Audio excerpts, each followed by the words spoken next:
নমস্কার বন্ধুরা, কথক কৌশিকের গল্পের আসরে আপনাদের স্বাগত। আশা করি আপনারা সবাই সুস্থ আছেন। বন্ধুরা, আজ আপনারা শুনবেন সাহিত্যিক অসমঞ্জু মুখোপাধ্যায়ের লেখা দাদা ও ভাই।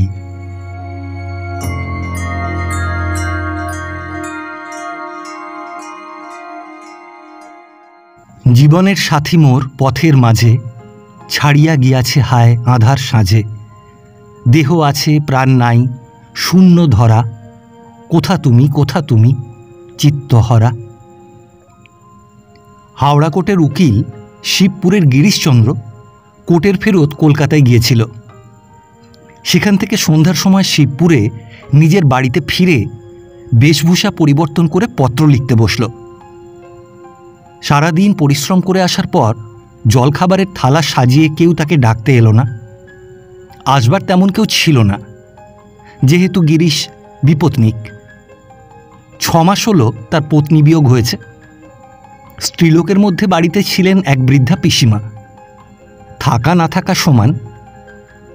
পরলোকগতা পত্নীর যে নতুন বড় ছবিখানা গিরিশ সম্প্রতি বাঁধিয়ে এনে বৈঠকখানায় তার বসবার চেয়ারের সম্মুখে সিল্কের কর্ড দিয়ে ঝুলিয়ে রেখেছিল, তারই দিকে চেয়ে একটা দীর্ঘ নিঃশ্বাস ফেলে গিরিশ কাগজ কলম নিয়ে পত্র লিখতে বসল। ছবিখানির নিচে যে 4 ছত্র কবিতা বড় বড় অক্ষরে লেখা ছিল, ছোট ছোট অক্ষরে সেই 4 ছত্রই তার সেই চিঠির কাগজের শীর্ষদেশে মুদ্রিত ছিল। তাই জীবনের সাথী মোর পথের মাঝে, ছাড়িয়া গিয়াছে হায় আঁধার সাঁঝে। দেহ আছে প্রাণ নাই, শূন্য ধরা, কোথা তুমি চিত্তহরা। এই মুদ্রিত চিঠির কাগজ আনতেই কোর্টের ফেরত গিরিশকে কলকাতায় পত্নী শোকাতুর প্রেসে যেতে হয়েছিল। মজফ্ফরপুর থেকে তার এক বন্ধু আজ কদিন হলো একখানি পত্র লিখেছে। এই মুদ্রিত চিঠির কাগজ তার ফুরিয়ে গিয়েছিল। সেজন্যই কদিন যাবৎ বন্ধুর পত্রের উত্তর দিতে পারেনি। চিঠিখানি শেষ করে গিরিশ উঠে ভেতরে যাবার উপক্রম করতেই ওপাড়ার কিরণ মিত্র এসে একখানা চেয়ার টেনে বসে বলল, গিরিশদা, তুমি একটা পরামর্শ দাও। 5 জনে 5 রকম কথা বলছে। কেউ বলছে করো, কেউ বলছে করো না। ওদের রং বেরঙের ওসব কথা ছেড়ে দি দাদা, তুমি একটা সৎযুক্তি দাও দেখি, করব কি করব না। কিরণ মিত্র সম্প্রতি গিরিশের অবস্থা প্রাপ্ত হয়েছে, অর্থাৎ বিপত্নিক হয়েছে। প্রভেদের মধ্যে এই যে গিরিশ অপুত্রক, কিরণের একটি কন্যা আছে। গিরিশের মাথার ওপর তার বৃদ্ধা পিসিমা ছিলেন, কিরণের আর কেউই ছিল না। আর পত্নীহারা হয়ে গিরিশ জগতে যেন সর্বস্বহারা হয়েছে। সমস্ত জগৎ যেন তার কাছে শূন্য। আর কিরণ কেবল স্ত্রীকেই হারিয়েছে, জগৎ তার কাছে জগতই আছে। কিরণ বলল, দাও গিরিশদা, তুমি একটা সৎপরামর্শ দাও। গিরিশ খানিকক্ষণ নিস্তব্ধ থাকার পর বলল, দেখো কিরণ, করতে চাও করো বিয়ে, কিন্তু। কিরণ বাধা দিয়ে বলল, না গিরিশদা, ও কিন্তু টিন্তু নয়। তুমি একেবারে তোমার মনের ঠিক কথাটি বলো, তুমি যা বলবে আমি তাই করব। তা যদি বলো তাহলে আর বিয়ের কথা মুখেই এনো না। আনবো না? না, একেবারেই না। হৃদয় বলে যে একটা স্থান বুকের ভেতর ভগবান দিয়েছেন, তাতে একবার একজনকে বসানো হয়েছে। বেঁচে থাকতেও সে যেমন সেই হৃদয় জুড়ে থাকে, মরে গেলেও তেমনি জুড়ে থাকে। তাকে সেখান থেকে ঠেলে দিয়ে আবার নতুন করে আর একজনকে এনে বসানো সেখানে, এই যে কি করে হতে পারে তা আমি ভাবতেই পারি না কিরণ। বলি, ভগবান পশু করে তো আর আমাদের গড়েননি, মানুষ করেই গড়েছেন। সুতরাং বুঝলে কি না? কিরণ একদৃষ্টে গিরিশের মুখের দিকে চেয়েছিল, বলল, যা বললে ঠিকই গিরিশদা, তবে। এর মধ্যে আর তবে টবে কিছু নেই রে ভাই। তাছাড়া আরও একটা কথা আছে, ভগবান যখন একজনকে টেনেই নিলেন, তখন মানুষ আবার বাহাদুরি করে সেই জায়গায় আর একজনকে টেনে আনে কোন সাহসে? তা হয় না, হয় না। যার সত্যিকারের হৃদয় আছে সে তা কিছুতেই পারে না। আবার বিয়ে করবার জন্যে যে তোমায় পরামর্শ দেয় দিক, আমি তা কিছুতেই দিতে পারি না। তাহলে মেয়েরাই বা কি দোষ করল? তারাও বিধবা হয়ে আবার তো বিয়ে করতে পারে। তুমি পুরুষ বলে তা যদি পারো, তো তারাই বা পারবে না কেন? দেবতার বেলা লীলে খেলা, আর পাপ লিখেছে মানুষের বেলা। প্রথম স্ত্রী মরে গেলে কেমন করে যে লোকে আবার বিয়ে করবার কথাও মনে আনতে পারে, এই ভেবে তো আমি চমকেই যাই কিরণ। আড়ষ্ট হয়ে কিরণ গিরিশের কথাগুলো শুনে একটা সুদীর্ঘ নিঃশ্বাস পরিত্যাগ করে বলল, না, তোমার পরামর্শেই শুনবো গিরিশদা, ও না আমি আর করবো না। বলে কিরণ ধীরে ধীরে ঘর থেকে বের হয়ে রাস্তায় পড়ল। পিসিমা প্রসন্নময়ী ভেতরের দরজা ঠেলে প্রবেশ করে বললেন, কখন এসেছিস বাবা? একবার বাড়ির ভেতর যেতে নেই রে? কিছু একটু মুখে দিলি না, অমনি অমনি রইলি। মুখখানা যে একেবারে শুকিয়ে গেছে বাবা। চা খাবি? ঠাকুরকে দিয়ে দেবো পাঠিয়ে। গিরিশ খবরের কাগজের ভাঁজ খুলতে খুলতে বলল, চা হয়ে থাকে, দাও পাঠিয়ে। হয়েছে বই কি বাবা, শিরিষ তো খাচ্ছে দেখলুম। শিরিষ গিরিশের কনিষ্ঠ। মিনিট পাঁচেক পরে ঠাকুরের পরিবর্তে প্রসন্নময়ী নিজেই চায়ের বাটি হাতে করে এনে গিরিশের সামনে রেখে বললেন, হ্যাঁ বাবা গিরিশ, তোকে তো আর বুঝিয়ে পারলুম না, কি যে তোর গো। তা যাকগে বাছা, তুই সন্ন্যাসী হয়েই থাক, তোকে আর বলবো না। তা শিরিষটাও কি অমনি অমনি থাকবে? ওর তো পাশের পড়া সব শেষ হলো, এবার ওর জন্য একটি মেয়েটে দেখ। খুঁজছি তো পিসি, 3-4 জায়গায় মেয়ে দেখেও তো এলুম, পছন্দ না হলে। আচ্ছা, সেই নেবু বাগানের মেয়েটি নাকি খুব সুন্দর, সেটিকে না হয় একদিন গিয়ে দেখে আয় না বাবা।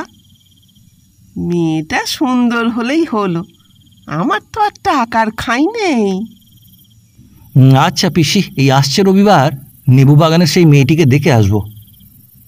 তাই আসিস বাবা। বলে প্রসন্নময়ী খালি চায়ের পেয়ালাটি নিয়ে ভেতরে চলে গেলেন। খবরের কাগজখানি হাতে নিয়ে আলোটি বাড়িয়ে দিয়ে গিরিশ সম্মুখস্থ স্ত্রীর ছবিখানির দিকে শূন্য দৃষ্টিতে বিহ্বলের মতো চেয়ে রইল। উজ্জ্বল আলোকে ছবির নিচেকার সাদা জমির উপর গাঢ় কৃষ্ণবর্ণের সেই 4 ছত্র লেখা ঝকঝক করছিল, জীবনের সাথী মোর পথের মাঝে ছাড়িয়া গিয়াছে হায় আঁধার সাঁঝে, দেহ আছে প্রাণ নাই শূন্য ধরা, কোথা তুমি চিত্তহরা। পরের রবিবার গিরিশ নেবু বাগানের সেই মেয়েটিকে দেখতে এসে ঠিকানার কাগজে লিখিত নম্বরটি বারবার মিলিয়ে যে ভগ্ন জীর্ণ বাড়িখানির সম্মুখে এসে দাঁড়ালো, তা আদিকালে যখন সেখানে সত্যিই হয়তো কোনো লেবুর বাগানের অস্তিত্ব বর্তমান ছিল, তখনকার সৃষ্টি। লেবুর সেই লুপ্ত বাগানের পথানুসরণ করবার জন্যই যেন আজ সেই পূর্বযুগের জীর্ণ গৃহখানি ধরাবক্ষে লুটিয়ে পড়বার উপক্রম করছিল। অপরাহ্ন সময় বাড়ির সম্মুখে দাঁড়িয়ে গিরিশ যখন তার মধ্যে মনুষ্য সমাগম আছে কিনা সন্দিহান চিত্তে চিন্তা করছিল, তখন সেই বাড়িখানেরই মতো জরাজীর্ণ বাড়ির মালিকটি তার শীর্ণ হাতে হুঁকো ধরে তামাক টানতে টানতে সেইখানে এলো এবং সামনে গিরিশকে দাঁড়িয়ে থাকতে দেখে জিজ্ঞাসা করল, কাকে খোঁজেন আপনি? এইটাই 36 নম্বর তো, ওই মধুমুখ। আমারই নাম। তা কি আবশ্যক? আপনার একটি বিবাহযোগ্যা কন্যা। কন্যা নয়, আমার ভাগ্নি। হ্যাঁ আছে বটে। আপনি একবার দেখতে চান মেয়েটি? মশাইয়ের নিবাস? আমার নিবাস শিবপুর, আমি হাওড়া কোর্টে ওকালতি করি। বেশ বেশ, আসুন তাহলে। বলে মধু মুখোপাধ্যায় বাড়ির মধ্যে অগ্রসর হতে হতে বলতে লাগলো, আমার নিজের ছেলে মেয়ে কিছুই নেই। ভগ্নিপতিটি দেশে সামান্য স্কুল মাস্টারি করে, দুটো মেয়ে গলায়, তাই এটির ভার আমিই নিয়েছি। অবশ্য আমারও অবস্থা তথই বচ, বাড়ি দেখেই বুঝতে পেরেছেন বোধহয় অনেকটা। এই শোকে তাপে রোগে ভোগে শরীরের অবস্থা তো দেখতেই পাচ্ছেন। চলতে চলতে গিরিশ বলল, জগতে ভালো আর ভগবান কাউকে বলেন কেন? আর 30 বছর চাকরি করে এমনই বরাত যে পুরো পেনশনটাও পেলুম না। 40টি করে টাকা পাই, তাতে আর এ বাজারে বুঝতেই তো পাচ্ছেন সব। আজকাল মেয়ের বিয়ের যা ব্যাপার হয়ে উঠেছে, তাতে আর গরিবের পক্ষে। তবে আমার সীতা সাবিত্রী, এই আমার ভাগ্নি দুটি, রূপে ও গুণে এরকমটি আজকাল বড় আর দেখা যায় না। সত্যই মারা আমার যেন সাক্ষাৎ সীতা সাবিত্রী। অন্দরের দালানে এসে বসে গিরিশ জানালো যে কন্যাকে সাজাবার গোছাবার কোনো আবশ্যক নেই, শুধু যেন একটি পরিষ্কার কাপড় পরেই দেখানো হয়। সুতরাং সেসব ব্যবস্থা আর করা হলো না। শুধু মুখখানি প্রথমে শুকনো ও পরে ভিজে গামছা দিয়ে বেশ করে মুছে দিয়ে কপালে খয়েরের একটি টিপ পরানো হলো এবং চুলে একটু চিরুনি দিয়ে একখানি গুজরাটি ছাপা শাড়ি পরিয়ে কন্যাকে গিরিশের কাছে আনা হলো। গিরিশ শুনেছিল বটে যে মেয়েটি নাকি খুবই রূপসী, কিন্তু সে রূপ যে এমন তা সে ধারণাও করতে পারেনি। গিরিশ অবাক হয়ে চেয়ে রইল। শুধু চেয়ে থাকাও যেমন চলে না, চুপ করে বসে থাকাও তেমনই ভালো দেখায় না। সুতরাং গিরিশ জিজ্ঞাসা করল, তোমার নাম কি? মেয়েটি নতমুখে উত্তর দিল, সীতা। মাতুল বললেন, এই ভালো করে পুরো নাম বলতে হয় মা। মেয়েটি পুনরায় বলল, শ্রীমতী সীতা দেবী। লিখতে পড়তে পারো?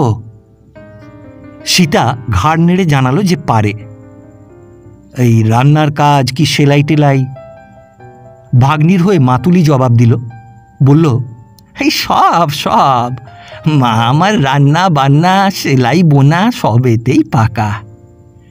আমার এখানে ওই তো সংসারের যাবতীয় কাজ করে। সীতা আমার সত্যই সেই ত্রেতার সীতা।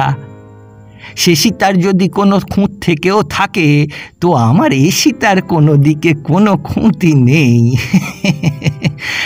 তবে মশাই, ওই যে আজকাল মেয়েদের সব নাচ গান অ্যাক্টিং শেখানো হয়েছে, সেসব কিছু ও জানে না।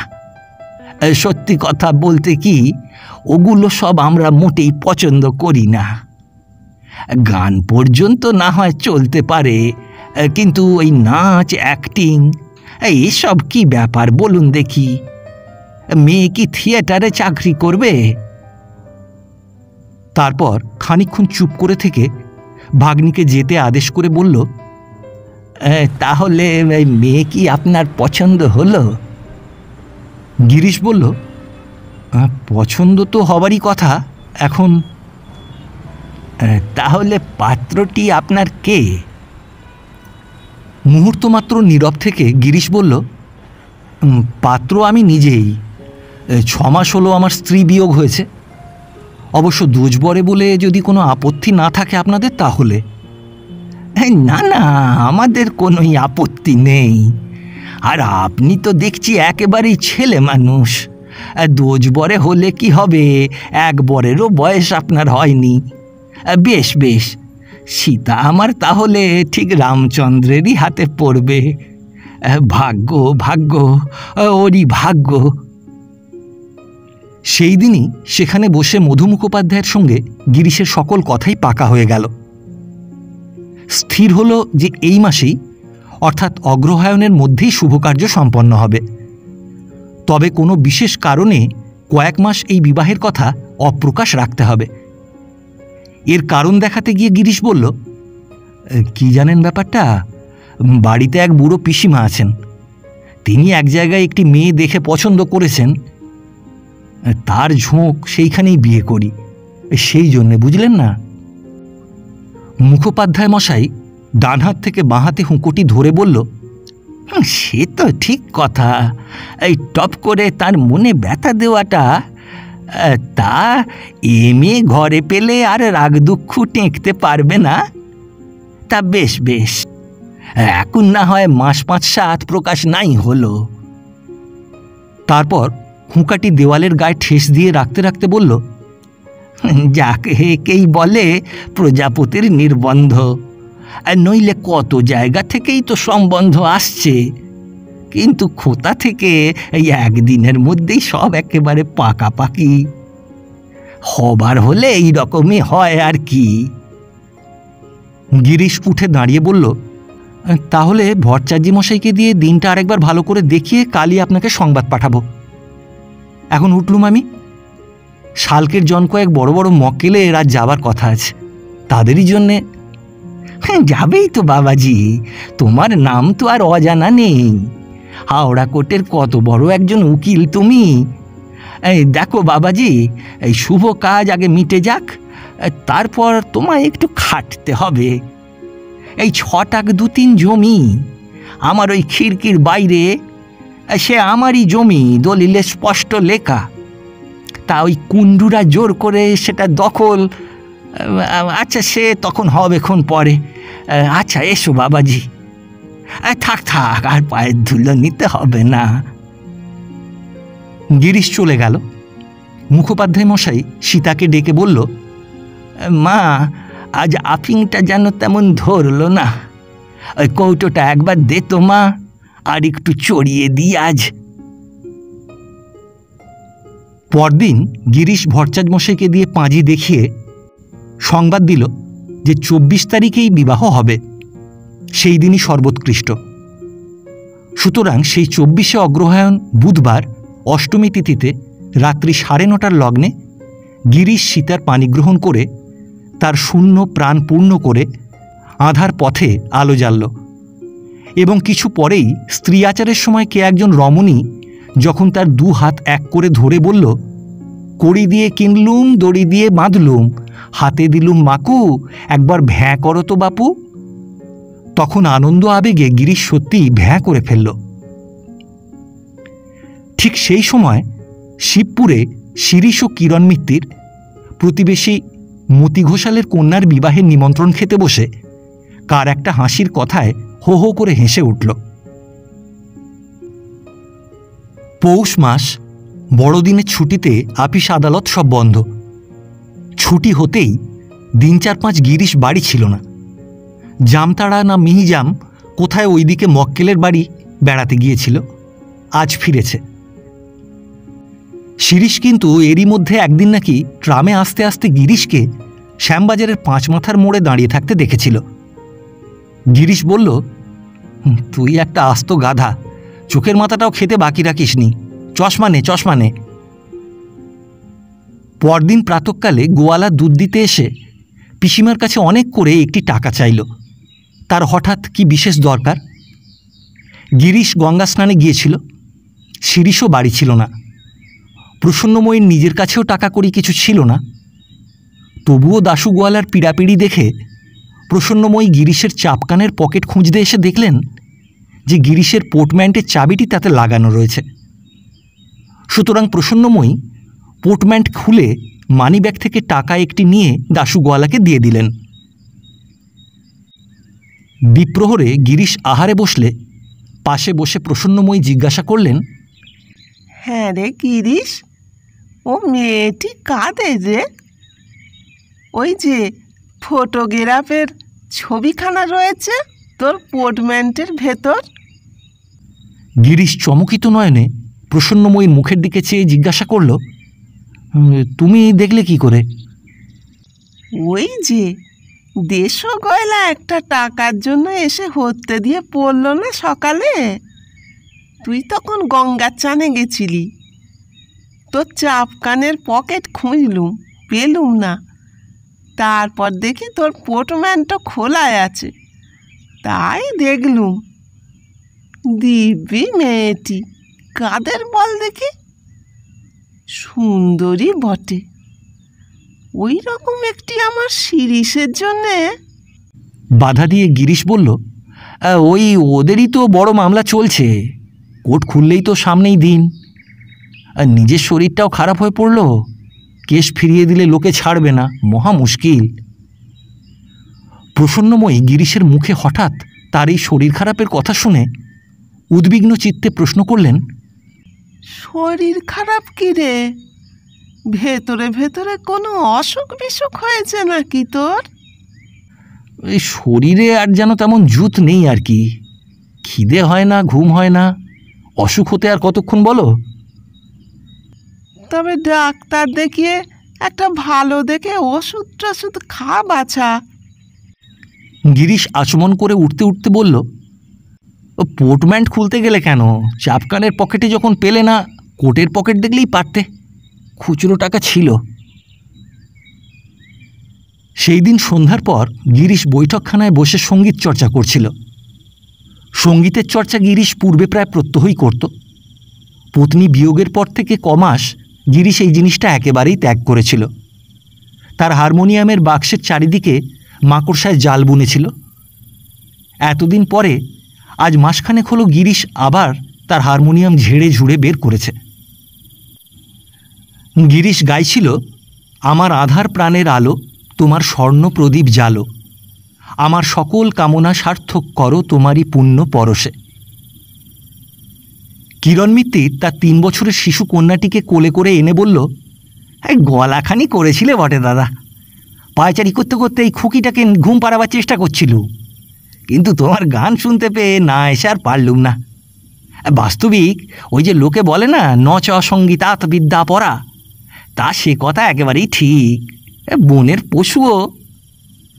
দেখো গিরিশদা, এই সেদিন তোমার রায়মণি চক্রবর্তীর গান শুনলুম। আহা হা, কি গানই গাইলে! এই রায়মণি চক্রবর্তীর গান তুমি শুনেছ কখনো গিরিশদা? ওই নেবু বাগানের রায়মণি চক্রবর্তী? যথেষ্ট। আরে তার বাড়ির একেবারে গায়েই তো হলো গিয়ে। কি গিরিশদা? বলছি ওই তার বাড়ির একেবারে গায়েই তো আমার সেই ময়মনসিংহের মক্কেলদের বাড়ি। রায়মণির গান শুনতে কি আর আমার বাকি আছে? তারপর খানিক চুপ করে থেকে বলল, তা এত রাত পর্যন্ত খুকি ঘুমোয়নি, জেগে রয়েছে? হ্যাঁ, আরে দাদা, ঘুম পাড়ালে তো ঘুমবে। কে আর ঘুম পাড়াবে বলো? আমার এদিককার কাজকর্ম না সারা হলে তো আর ওকে আমি নিতে পারি না। আর এদিকে ও না ঘুমুলে আমার কোনো কর্মই হয় না। ভগবান যে কি! আরে তুমি বিয়ে করছো না কেন? এই রকম করে কখনো চলতে পারে? চলে তো যাচ্ছে একরকম করে গিরিশদা, এই রকম করেই চলে যাবে। আরে না না, খেপেছো তুমি কিরণ। বিয়ে না করলে কি চলে? তোমার বুদ্ধি শুদ্ধি বড় কম। এইভাবে তুমি কতদিন চালাবে? ঘর করতে গেলেই ঘরণীর দরকার। বিয়ে করতে তো অনেকেই বলেছিল, তা করিনি যখন, তখন আর করবো না। আর তুমিই তো গিরিশদা অত করে যখন বললে। আমি আবার অত করে কি বললুম? বিয়ে না করতে? তুমি একটা আস্ত পাগল কিরণ। আমি যে কিভাবে বলেছিলুম তা তুমি বুঝতেই পারোনি। তোমার নিজের বুদ্ধির দৌড় কত দূর তাই দেখছিলুম। 5 জনে যা বলবে তাই তুমি করবে? তোমার নিজের একটা বোঝবার ক্ষমতা নেই? এইসব কাচ্চা বাচ্চা নিয়ে তুমি ব্যাটা ছেলে, এ কি কখনো হয়? বিয়ে করো, বিয়ে করো কিরণ, আর দেরি করো না। আর তুমি? আমি কি বিয়ে করবে না? নিশ্চয়ই করতে হবে। যে যাবার সে তো চলে গেল, তার মুখ চেয়ে কবিত্ব নিয়ে তুমি যে থাকবে, বলি সংসারের কাজকর্মগুলো তো সে আর এসে করে দিয়ে যাবে না। বিয়ে না করাটা শুধুই যে কেবল অসুবিধে তা নয়, অপরাধেরও। শাস্ত্র হিসেবে এতে পাপও আছে। সে অসুবিধেই হোক আর অপরাধী হোক, যখন করিনি তখন আর করবো না গিরিশদা। তোমার সেই কথাটা আমার খালি মনে হয় যে ভগবান যখন একজনকে টেনেই নিলেন, তখন মানুষে কোন সাহসে আবার বাহাদুরি করে সেই জায়গায় আর একজনকে টেনে আনে। যাক, তুমি আর একখানি গাও দাদা, শুনে যাই। মেয়েটার চোখ এইবার ছোট হয়ে আসছে। গিরিশ গান ধরল, এসো এসো চিরবাঞ্ছিত মম কুটির দুয়ার খুলি, দিকে দিকে মোর আধার নাশগো প্রেম দীপখানি জালি। অক্ষুধা ও অনিদ্রাজনিত দুর্বলতা গিরিশের দিন দিন বাড়তে লাগল। প্রসন্নময়ী জোর করে কলকাতা থেকে মকরধ্বজ জানিয়েছিলেন, তাই মাখন মিছরি দিয়ে হপ্তা 2-3 গিরিশকে খেতে দিলেন।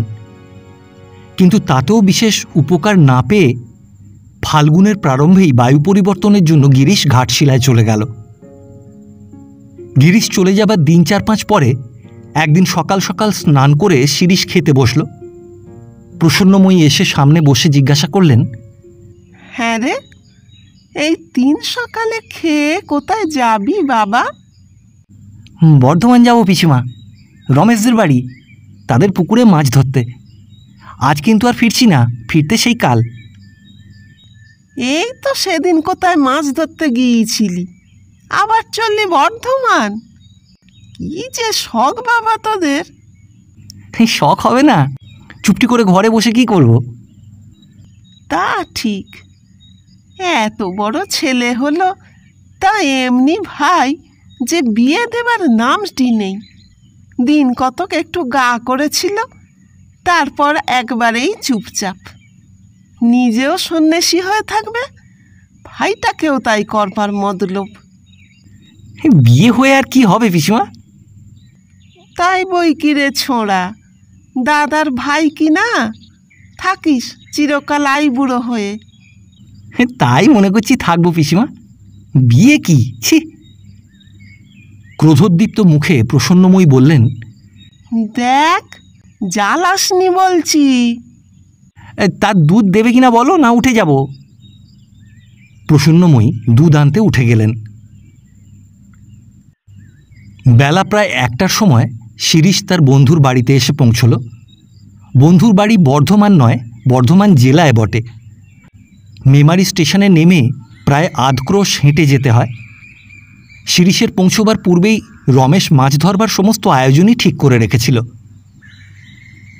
ফাল্গুনের অবশিষ্ট বেলাটুকু 2 বন্ধুতে পুকুরের ধারে কাটিয়ে সন্ধ্যার কিছু পূর্বে শ্রান্ত ক্লান্ত হয়ে বৈঠকখানার রোয়াকে বেঞ্চের উপরে এসে বসল।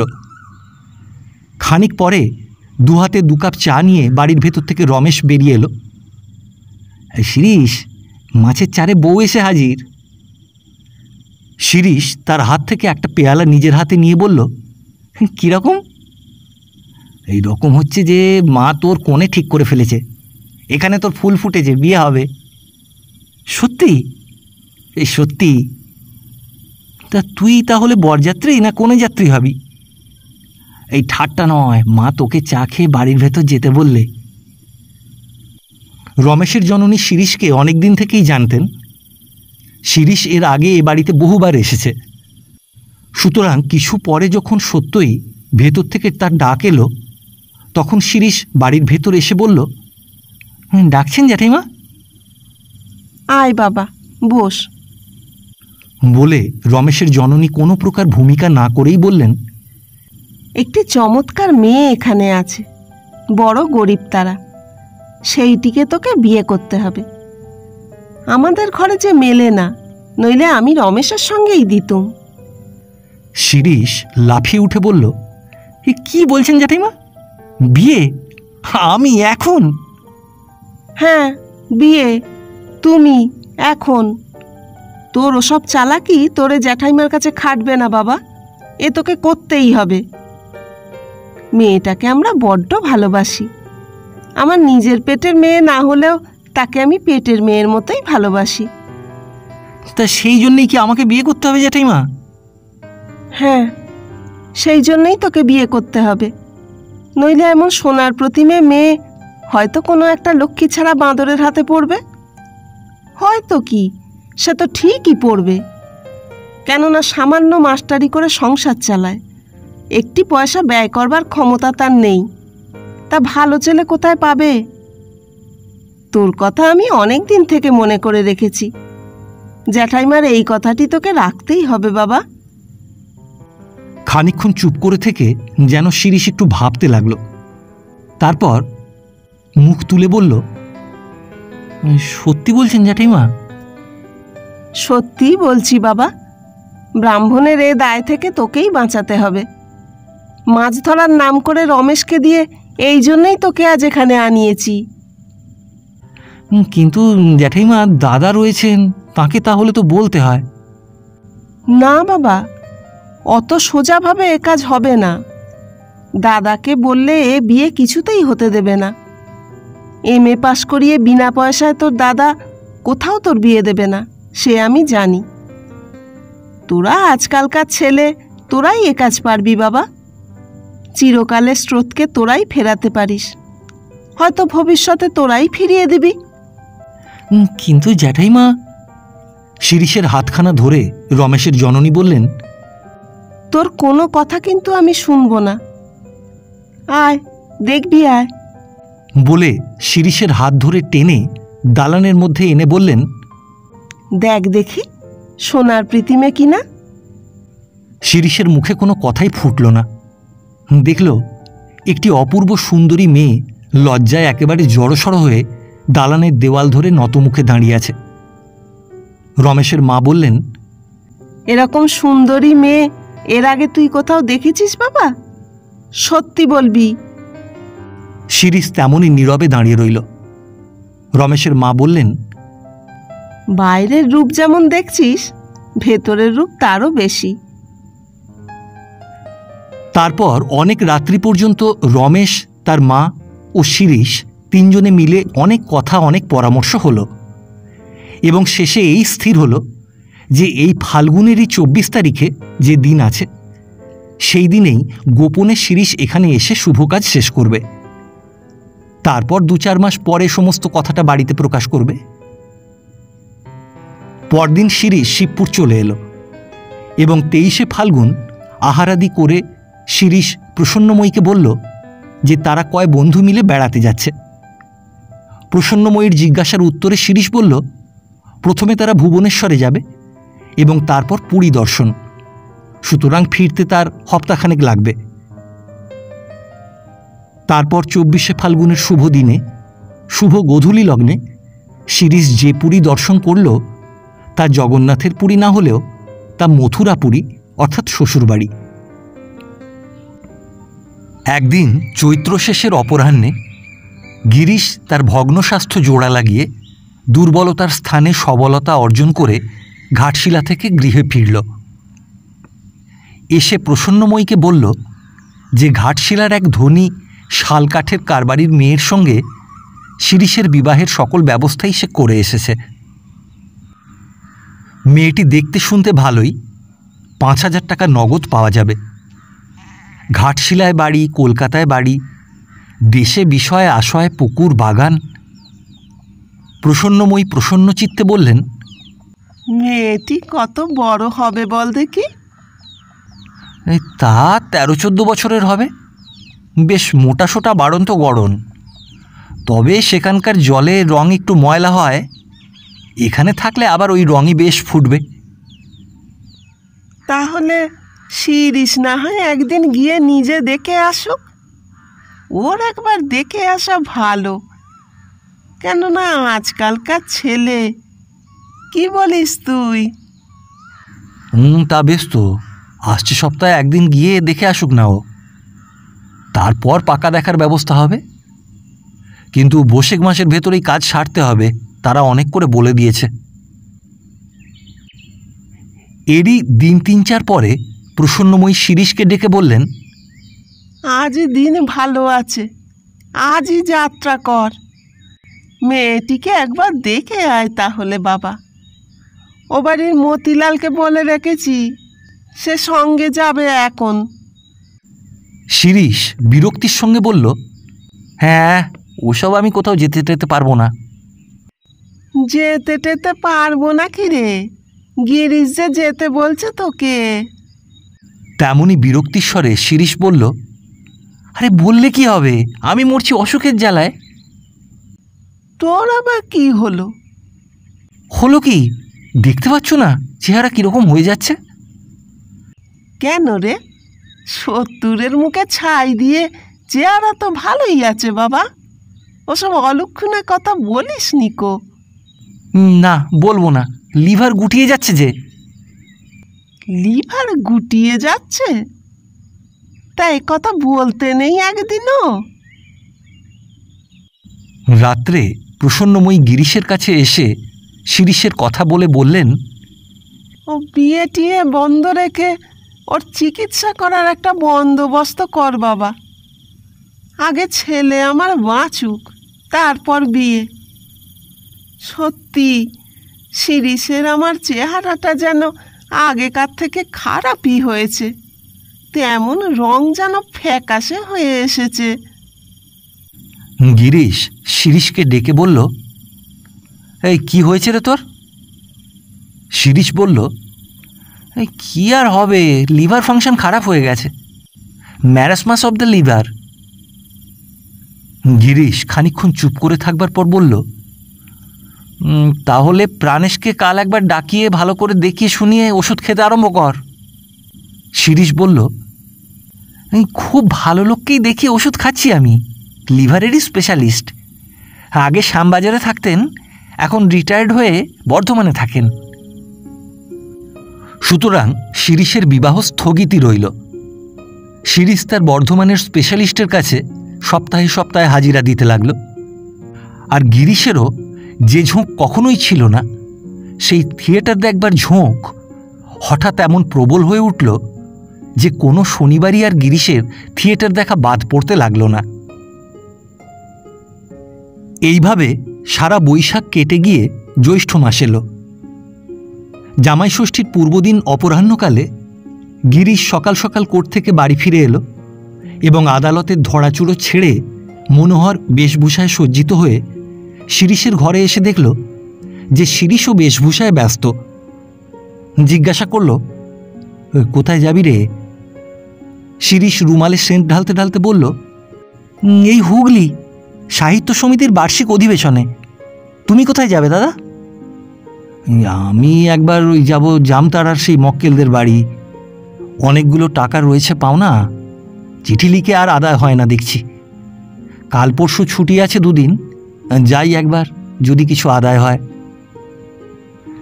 আমাকেও অভ্যর্থনা সমিতির সভাপতি করেছে, না গেলে চলবেই না, যাই একবার। মেমারি স্টেশনে নেমে শিরিষ যখন শ্বশুরালয়ে এসে পৌঁছল তখন সন্ধ্যা উত্তীর্ণ হয়ে গেছে। শ্বশুর মাখনবাবু বললেন, এসেছো বাবা? হ্যাঁ যাও, বাড়ির ভেতর যাও, বড় জামাইও আসবে, হয়তো পরের ট্রেনেই আসছে। এখানে কখনো তো আসেনি বাবাজি আমার, একটু এগিয়ে দেখি একবার। তুমি যাও বাবা, জামা কাপড় ছেড়ে একটু ঠান্ডা হও গে। ঘণ্টাখানেক পরে শিরিষ জলখাবার ও চা খেয়ে বাইরে আসছিল। মাখনবাবু ব্যস্ত হয়ে এসে বললেন, এসো বাবাজি, বড় জামাইয়ের সঙ্গে একটু আলাপ পরিচয় করবে, এসো। দুজনের মধ্যে এর আগে তো আর দেখা হবার সুযোগই হয়নি। ওই যে বাবাজি আমার নিজেই আসছে। এসো বাবা, এইটি হলো তোমার ছোট। বড় জামাতা আস্তে আস্তে হঠাৎ থমকে দাঁড়ালো এবং পরক্ষণেই তার মুখ থেকে শুধু বের হয়ে এলো, শিরিষ। শিরিষেরও মুখ থেকে তেমনইভাবে উচ্চারিত হলো, দাদা।